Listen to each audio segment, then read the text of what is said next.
Cambiamos completamente de tema. Luego de la histórica alza en la tasa de interés, ¿cómo va a afectar esta medida acordada por el Banco Central en el costo de los créditos hipotecarios? Para hablar sobre este tema nos acompaña Alejandro Alarcón, economista de la Universidad de Chile y exgerente general de la Asociación de Bancos. Muchas gracias, Alejandro, por acompañarnos esta tarde en Canal 24 Horas.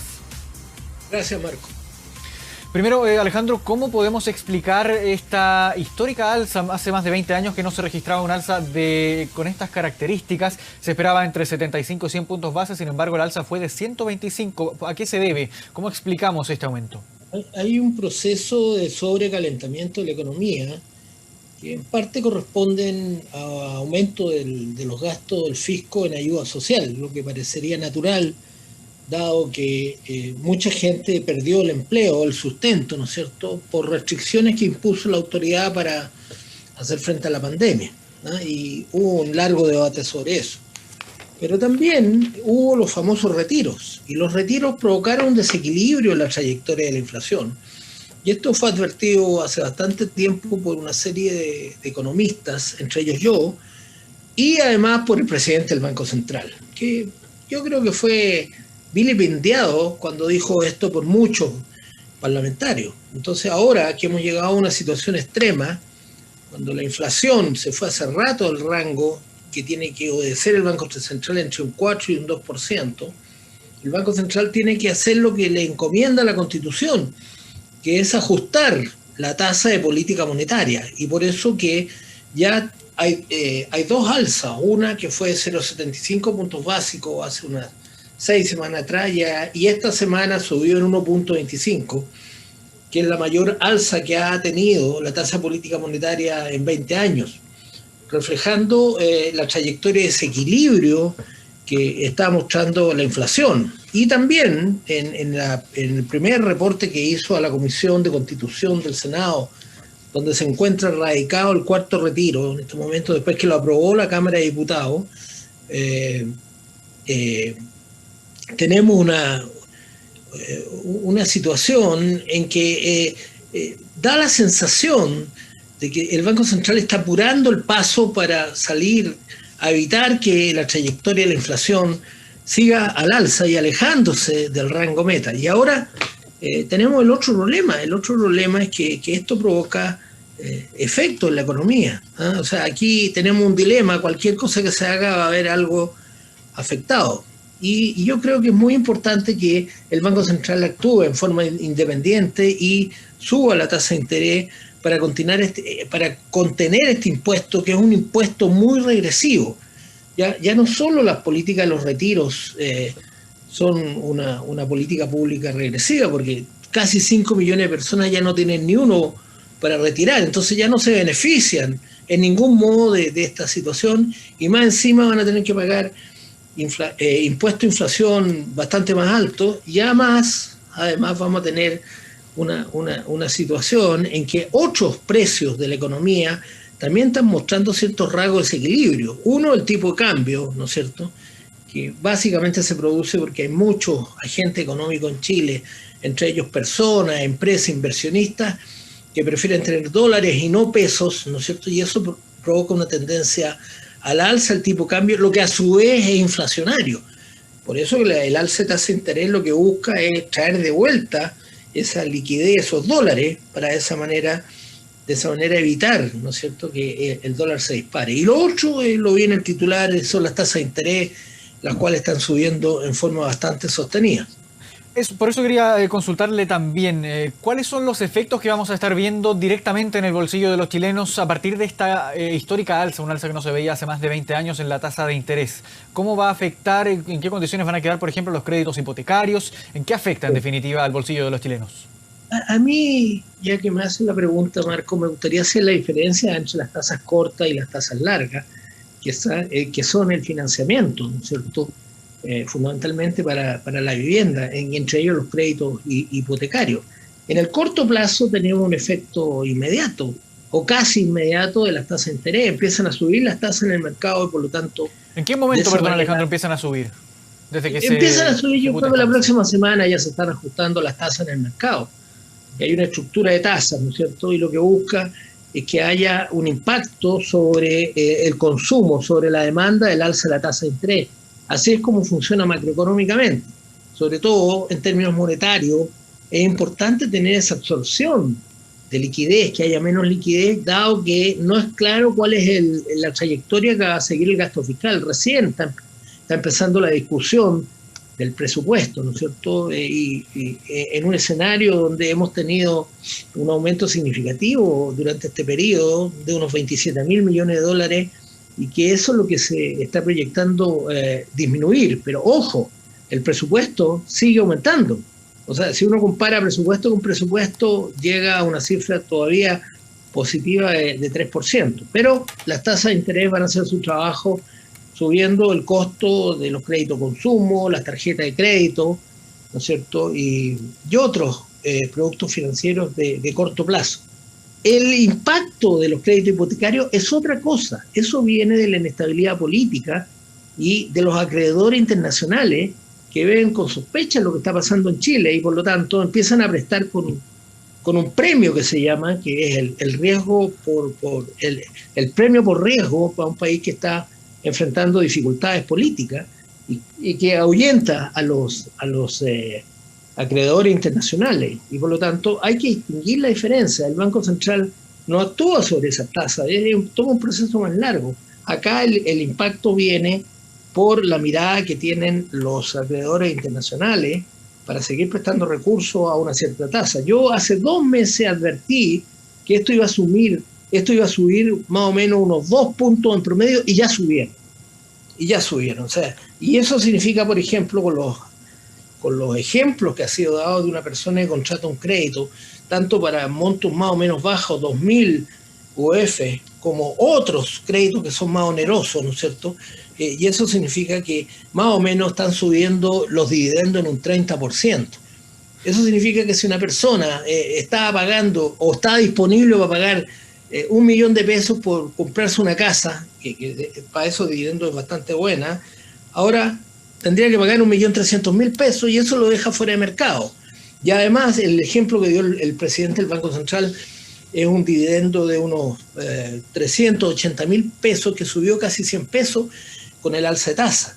Pero esa alza tiene que ver con el financiamiento, el funding que los bancos intermedian en el país y otros intermediarios financieros. Ahora, ¿qué podemos esperar para los próximos meses y también para el próximo año respecto a la tasa de interés? Se habla incluso que de aquí a diciembre podríamos experimentar una nueva alza. ¿Qué podemos esperar? Bueno, yo estoy seguro que va a haber una nueva alza. Lo que está haciendo el Banco Central para disminuir el exceso de liquidez es llevar la tasa de interés de política monetaria, llevarla a un 4%. Porque muchos colegas y otros analistas han dicho que la tasa neutra es 3,5. Nosotros nos vamos acercando rápidamente a esa tasa, porque quedamos con 2,75 en tasa de interés del Banco Central. Estamos muy cerca de cruzar la barrera al 3 y yo creo que la vamos a cruzar en la próxima alza. La próxima alza va a ser entre un 0,75, o sea, 75 puntos básicos o 100 puntos básicos. ¿Ya? Ahora tuvimos una de más de 100 puntos básicos, entonces claramente antes que termine el año vamos a tener más de 3% de política monetaria, pero va a seguir subiendo, porque el Banco Central va a subir las tasas de interés hasta que lleguemos a la tasa neutra. Neutra es una tasa que no es ni expansiva ni restrictiva, ¿no es cierto? Ahora estamos todavía con tasas que son expansivas y en una aproximación gradual el Banco Central va a llevar esa tasa a la tasa neutra. Y ahí vamos a ver si a esa altura las tasas de interés están haciendo el trabajo y la inflación empieza a bajar. Y tratando que la trayectoria de la inflación por lo menos vuelva al rango meta. Bien, Alejandro Alarcón, muchas gracias por esta conversación respecto al alza en las tasas de interés, economista de la Universidad de Chile y exgerente general también de la Asociación de Bancos. Gracias, Alejandro, por el contacto. Buenas tardes. Gracias a ti. Buenas tardes.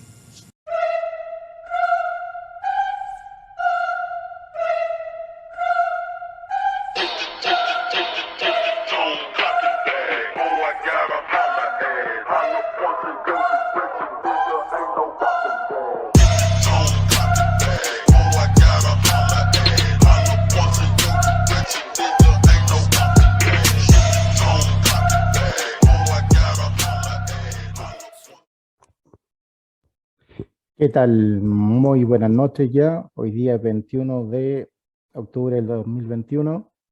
Después de las interesantes palabras del profesor Alejandro Alarcón, profesor mío de el ramo Precios 2, o algunos le pueden llamar Microeconomía 2. ¿Qué les puedo decir? Presidente tantos años de la Asociación de Bancos, eh, para mí uno de los mejores profesores que he tenido, con otro que el que me incitó al tema del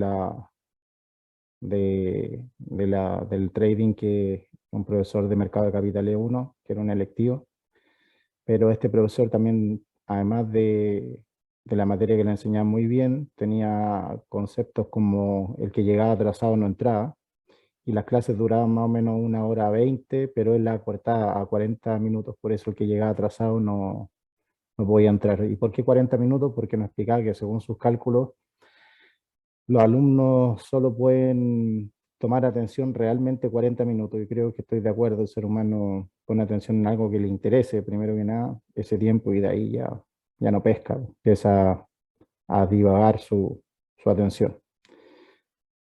Eso, ¿qué les puedo comentar? Vamos a empezar con análisis de mercado. Aquí vamos a compartir. Lo que puedo comentar ahí de lo que dijo, que ese video es más o menos como hace una semana, si no me equivoco, 7 días, y,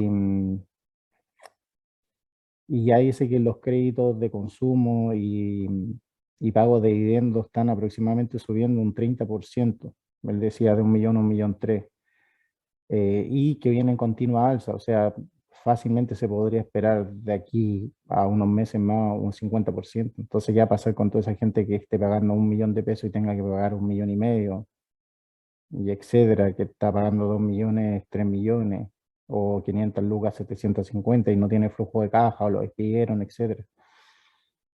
Además de la inflación y todo el tema, así que es un tema que, bueno, lo hemos conversado bastante ya, eh, pero es lo que es. En lo que ya está encaminado, así que a protegerse dentro de lo que todos podamos hacer. Bueno, aquí tengo Bitcoin con dólar estadounidense. Hice un video anterior que había hecho unos ajustes que yo le llamo una segunda derivada a- al tema de mi sistema de trading, en los ajustes más que nada de la zona de consolidación, que creo que es donde tenía un pequeño detalle. Y agradezco todas las críticas, constructivas o destructivas. Todo tipo de crítica a mí me ayuda a crecer. Si es que uno no tiene ninguna retroalimentación con el medio ambiente, no crece, se forma solo entropía, que es la tendencia de cualquier sistema a autodestruirse. Entonces yo las agradezco todas. Este es como un diario de vida, como repito, y busco solo mejorar en cada momento, ser cada vez una mejor persona. Y lo que busco es ser la mejor versión de trader que pueda desarrollar. Tanto el que cree como el que no cree, los dos están en lo correcto. No es tanto el que cree que puede como el que cree que no puede, los dos están en lo correcto. Entonces, esa es una de las grandes filosofías que hay que tratar de seguir, ¿ah? De crear todo en tu mente. Creer para ver, no ver para creer. Así que continuando, se fijan en el semanal, yo había ya visto que, vean el video anterior si gustan, que la resistencia yo lo veía en 65 y la veía muy sobrecomprada. Aquí voy a perdón, voy a agrandar. Ya estamos de noche, así que el cerebro empieza a funcionar un poco más lento. De aquí sí se ve en el poder vendedor en la resistencia, que para mí hoy día jueves todavía no cierra el domingo, pero está muy fuerte, validando esta resistencia y entrando nuevamente a la zona de consolidación. Y tenía gráfico de 1 hora que lo destruyó, la media móvil, pum, la destruyó en 1 hora. Y ahora tendríamos que ver si es que puede resistir el de 4 horas, que debería ir a buscarlos durante esta noche, me imagino, pero ya mañana se va a ver el tema de 4 horas. Pero hasta el momento el semanal lo veo que lo está resistiendo bastante, así que afinamos un poco más mira láser. Y creo que estamos pegándolo mejor y haciendo fama, como se dice en el ámbito del tiro. Continúo con dólar, con peso chileno. Como lo comenté, para mí ya la resistencia nuevamente en estos pequeños ajustes o grandes ajustes, como quieran verlo, era, ¿cómo se llama? Ya no, los 830 no lo veo como resistencia. Eso fue mi ajuste. Creo que este fue la fuga y el pullback hasta los 807. Eso es lo que un poco cambié. De 800 a 807 subí 7 pesos. Pero finalmente la figura, si se fijan, 7 pesos, 5 pesos, etcétera, es la misma. O sea, una fuga saliendo y esta es la figura que estoy buscando. Y un precio objetivo que lo veo yo, que entré en 730, para que me entiendan. Es 9.10, 9.20. Por ahí recién yo iría a vender mis dólares, lo que estoy viendo hoy día con el gráfico, por si acaso. Así que ahí estoy esperando los 9.10, 9.20, como comento nuevamente. Eso. ¿Qué más? Bueno, con Bitcoin, con respecto a las personas que entraron en 60, que yo había visto que yo pensaba que no iba a subir.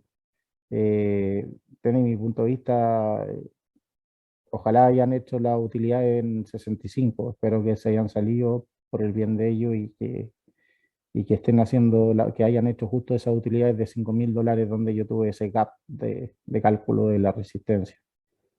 Pero aún todavía le quedan unos $2.000 de utilidad, así que lo encuentro positivo en ese sentido. Yo no busco esas rentabilidades porque son muy pequeñas, pero para mi método de trading, que es de swing trader, pero hasta el momento todavía están con utilidad, así que en ese sentido espero que la hagan. IPSA, lo mismo no ha cambiado mucho con ayer, haciendo el pullback hacia los 4.064, que era el que tenía marcado. Bueno, aquí lo tiene marcado 4.053 Janer, pero finalmente lo mismo, hay que esperar el cierre de la semana, que me imagino que ya va a ser mañana, en caso del IPSA. Y para mí, si cierra con una fuerza vendedora bajo los 4.064 o 4.053, ya fue el IPSA. Para mí, y ahí ya viene la caída la próxima semana, pero los mercados lo tienen que decir mañana, así que vamos a ver cómo cierra esta vela en el IPSA. ¿Y qué más? Ethereum dólar estadounidense. Recuerden que cambié nuevamente también con respecto a la variación de mi modelo a 4.646 la resistencia, 4.006. Y hasta el momento ni siquiera parece que va a llegar a testearla. Al parecer ni siquiera va a llegar a testearla porque Bitcoin está arrastrando todo. Entonces también llegó hasta 4.004 más o menos y ahí boom para abajo. Eso con Ethereum. Y ahora, no hoy día, pero no sé, desde el lunes de la próxima semana empezar a buscar puntos de compra, así que esto sigue así. Esa es la próxima misión que hay que hacer, buscar puntos de entrada. Como yo les comenté muchas veces, estoy fuera de las cripto, porque en realidad no estuve muy concentrado en las cripto.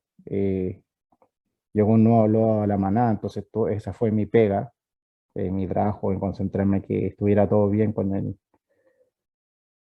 nuevo integrante y no estuve muy concentrado, pero ahora ya tengo un poquito más de tiempo, así que a dedicarse un poco más. Nunca descuidando a la manada, nunca descuidando a la familia, que es lo más importante, y estando en el aquí y ahora, que es donde uno puede crear cosas. Eso, estimamos, un gran abrazo y nos vemos en otro video. Disfruten.